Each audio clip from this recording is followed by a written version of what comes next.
Welcome to cine Kahani. Akkineni fans కి solid surprise. దిమ్మ తిరిగే దృశ్యం 3 క్లైమాక్స్ ట్విస్ట్ ఏంటంటే సల్లుబాయ్ సినిమా పోస్ట్ పోన్ కి రీజన్ ఏంటబ్బా? ఈ ఇంట్రెస్టింగ్ టాపిక్స్ కి సంబంధించిన డీటెయిల్స్ ఇప్పుడు చూద్దాం. వస్తున్నాం కొడుతున్నాం ఈ డైలాగ్ కి పేరెంట్ రైట్స్ తీసుకున్నారు అక్కినేని ఫ్యామిలీ. కింగ్ నాగార్జున నోట ఈ మాట వస్తే సినిమా సూపర్ హిట్టే. ప్రెజెంట్ 100వ సినిమా చేస్తున్న నాగ్ దాని తర్వాతి ప్రాజెక్ట్ ను కూడా లైన్ లో పెట్టేశారు. వాసివాడి తస్సదియా వచ్చే 15న జనవరి 2027 సంక్రాంతికి సోగ్గాళ్ళు వస్తే పండుగ ఇంకా కలర్ఫుల్గా ఉంటుంది కదా. డేట్ మార్క్ చేసుకోండి అంటూ 2027 సంక్రాంతికి తమ నిర్మాణ సంస్థ నుంచి సినిమా రాబోతుందని అన్నపూర్ణ స్టూడియోస్ వారు పోస్ట్ చేశారు. అది సోగ్గాడి ఫ్రాంచైజీలో రాబోతున్న సినిమా అన్నమాట.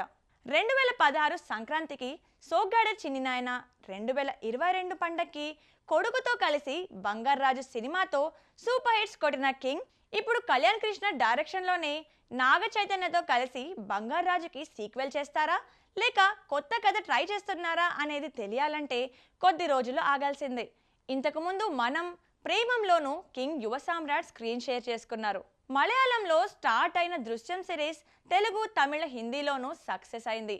మోహన్ లాల్, జీతూ జోసెఫ్ కలయికలో ఈ ఫ్రాంచైజీలో వచ్చిన 2 సినిమాలు ఆకట్టుకున్నాయి. ఏప్రిల్ 2న రానున్న దృశ్యం 3 షూట్ కంప్లీట్ చేసుకుంది. దృశ్యం క్లైమాక్స్ ట్విస్ట్ చూసి ఆడియన్స్ ఆశ్చర్యపోయారు. ఇక దృశ్యం 2 ట్విస్ట్ గురించి ప్రత్యేకంగా చెప్పక్కర్లేదు.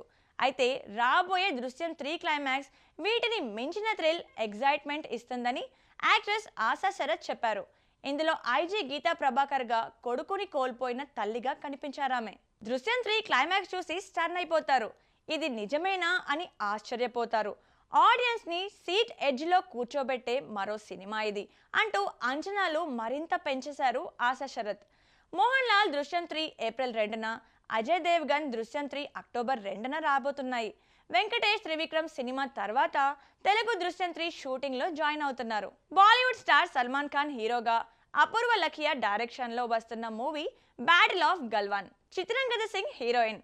ఈ మూవీ టీజర్ అలాగే మాతృభూమి సాంగ్ కి మంచి అప్లాజ్ వచ్చింది. కట్ చేస్తే మూవీని ముందుగా అనుకున్నట్టు ఏప్రిల్ 17న రిలీజ్ చేయడం లేదని సమాచారం. ఇంతకు ముందు సల్మాన్ నటించిన సినిమాలు రంజాన్ సీజన్ లో రిలీజ్ అయ్యి ఘన విజయం సాధించాయి. అయితే ఈసారి ఇండిపెండెన్స్ డే స్పెషల్ గా ఆగస్ట్ 14న బ్యాటిల్ ఆఫ్ గల్వాన్ మూవీని విడుదల చేయాలని మేకర్స్ డిసైడ్ అయ్యారట. డైరెక్టర్ అపూర్వ లఖియా కొన్ని సీన్స్ రీషూట్ చేయడం, స్టోరీలో చేంజెస్ చేయడం, అలాగే రూల్స్ ప్రకారం ఈ మూవీని రక్షణ మంత్రిత్వ శాఖకు చూపించాలి. ఈ ప్రాసెస్ అంతటికి ఇంకాస్త టైం పట్టేలా ఉండడంతో వాయిదా వేయక తప్పలేదని బీటౌన్ టాక్. సో చూసారు కదండి, ఇది ఇవాల్టి సినీ కహాని. మరో ఇంట్రెస్టింగ్ ఎపిసోడ్తో మళ్ళీ కలుద్దాం. Keep watching Mahaa Max.